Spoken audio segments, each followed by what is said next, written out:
आज की क्लास में हम पढ़ेंगे नेपोलियन के पतन का कारण और फ्रांसीसी क्रांति का प्रभाव। तो हम देखते हैं नेपोलियन के पतन का कारण। नेपोलियन द्वारा अपनी योग्यता के बल पर एक विस्तृत साम्राज्य ग्रैंड एम्पायर स्थापित किया गया, किंतु वह अपनी विजयों एवं उपलब्धियों को स्थायित्व न प्रदान कर सका। अंततः उसका पतन हो गया, जिसके पीछे निम्नलिखित कारण उत्तरदायी थे। पहला कारण, अधिनायकवाद। नेपोलियन ने फ्रांस तथा फ्रांस के बाहर अपनी तानाशाही कायम की तथा फ्रांसीसी क्रांति के आदर्शों का गला घोट दिया, जिसके फलस्वरूप न सिर्फ फ्रांस में बल्कि फ्रांस के बाहर भी उसके विरुद्ध एक गुट तैयार हो गया, जिसने अंततः उसके पतन में महत्वपूर्ण भूमिका निभाई।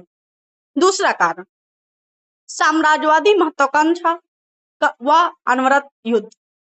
फ्रांस का सम्राट बनने के बाद नेपोलियन ने अपनी साम्राज्यवादी महत्वाकांक्षा को पूरा करने के लिए कई युद्ध लड़े।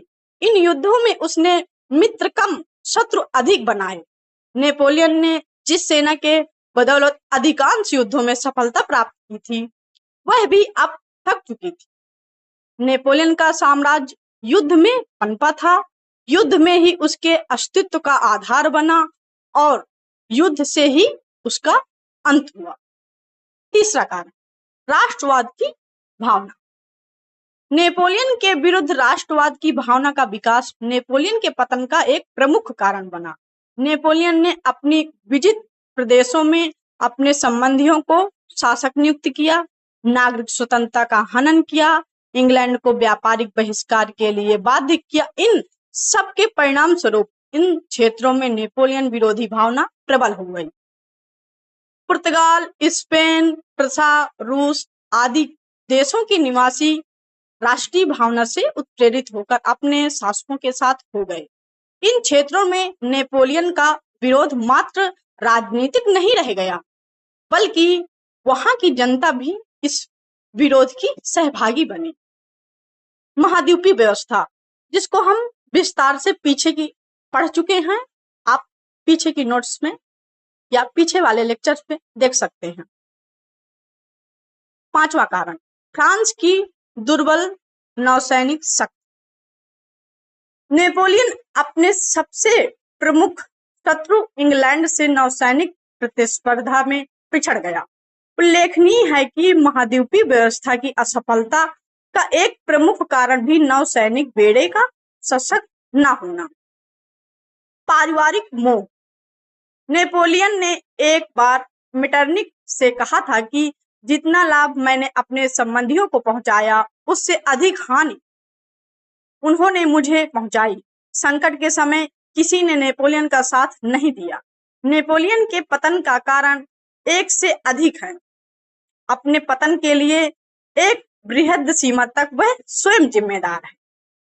फ्रांसीसी क्रांति का प्रभाव न सिर्फ फ्रांस पर बल्कि संपूर्ण विश्व पर पड़ा। फ्रांसीसी क्रांति के प्रभावों को अध्ययन सुविधा की दृष्टि से उपर्युक्त संदर्भों में विभाजित किया जा सकता है। अब हम पढ़ेंगे फ्रांसीसी क्रांति का प्रभाव। फ्रांस पर प्रभाव, सकारात्मक प्रभाव और नकारात्मक प्रभाव। शेष विश्व पर प्रभाव देखेंगे। तो हम देखते हैं फ्रांस पर प्रभाव। सकारात्मक प्रभाव, राजनीतिक क्षेत्र पर, सामाजिक क्षेत्र, धार्मिक क्षेत्र, आर्थिक क्षेत्र। आगे देखेंगे शेष विश्व पर प्रभाव। ब्रिटेन पर प्रभाव, वियना कांग्रेस एवं मेटरनिक का युग, लैटिन अमेरिका के स्वतंत्रता संघर्ष पर प्रभाव, विश्वव्यापी स्थायी प्रभाव और भारत पर प्रभाव। तो हम पहले देखेंगे फ्रांस पर प्रभाव। फ्रांसीसी क्रांति के फलस्वरूप फ्रांस के निरंकुश पूर्व राजवंश का खात्मा हुआ। इसके स्थान पर क्रमशः संवैधानिक राजतंत्र व गणतंत्र की स्थापना हुई। फ्रांसीसी समाज पर भी इस क्रांति का व्यापक प्रभाव पड़ा। विशेषाधिकारों की समाप्ति हुई तथा मध्यम वर्ग एवं निम्न वर्ग की सामाजिक दशा में सुधार हुआ। क्रांति के फलस्वरूप चर्च की विशिष्ट स्थिति को समाप्त करने का प्रयास किया गया। चर्च को वस्तुतः राज्य के अधीन लाने का प्रयास किया गया। कैथोलिक चर्च के अतिरिक्त अन्य धर्मानुयायियों को भी धार्मिक स्वतंत्रता प्रदान की गई। इसके अतिरिक्त क्रांति ने लोगों में धार्मिक भावना को उत्पन्न करने में भी महत्वपूर्ण भूमिका निभाई। अब लोग धर्म व आस्था के बजाय बुद्धि व तर्क को अधिक महत्व देने लगे। फ्रांस की आर्थिक व्यवस्था में विभिन्न शोषणकारी करों व चुंगियों को समाप्त कर दिया गया। चर्च द्वारा जब्त भूमि का मालिकाना हक किसानों को सौंपा गया। कुल मिलाकर कहा जा सकता है कि कुछ सीमाओं तक फ्रांस की आर्थिक दशा को पटरी पर लाने के लिए पूंजीवादी आदर्शों को स्वीकार किया गया। फ्रांस पर फ्रांसीसी क्रांति के अनेक सकारात्मक प्रभावों के साथ साथ कुछ नकारात्मक प्रभाव भी पड़े। क्रांति के दौरान जनसाधारण को अनेक कष्टों का सामना करना पड़ा। रक्तपात व हिंसा इस क्रांति का एक प्रमुख नकारात्मक पक्ष था। इस क्रांति के फलस्वरूप फ्रांस में लंबे समय तक अशांति व अराजकता का शिकार रहा। विदेशी प्रतिक्रियावादी राज्यों द्वारा फ्रांसीसी क्रांति का अंत करने के लिए कई युद्ध छेड़े गए, जिसका अंततः खामियाजा फ्रांस की जनता को भुगतना पड़ा। अब हम देखेंगे ब्रिटेन पर क्या प्रभाव पड़ा।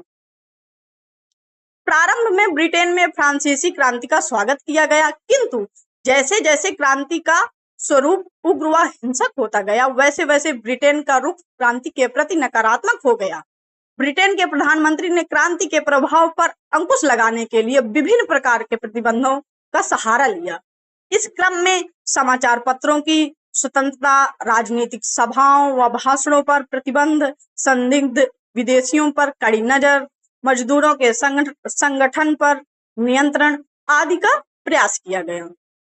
इन सभी प्रतिबंधों के बावजूद इंग्लैंड की जनता संसदीय सुधारों की मांग को लेकर मांग करती रही।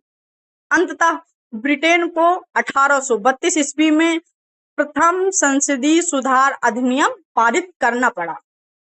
आगे हम देखेंगे वियना व्यवस्था पर प्रभाव, जिसको हम विस्तार से आगे की क्लास में पढ़ाएंगे।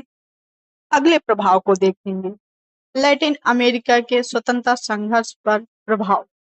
फ्रांसीसी क्रांति का प्रभाव सिर्फ यूरोप महाद्वीप तक सीमित नहीं था, बल्कि इसका प्रभाव लैटिन अमेरिका के स्वतंत्रता संघर्ष में भी पड़ा। उल्लेखनीय है कि लैटिन अमेरिका के स्वतंत्रता संघर्ष के सबसे प्रमुख नेता साइमन बोलीवर पर फ्रांसीसी क्रांति व इसके आदर्शों का प्रभाव स्पष्ट रूप से देखा जा सकता है। जय हिंद, जय भारत।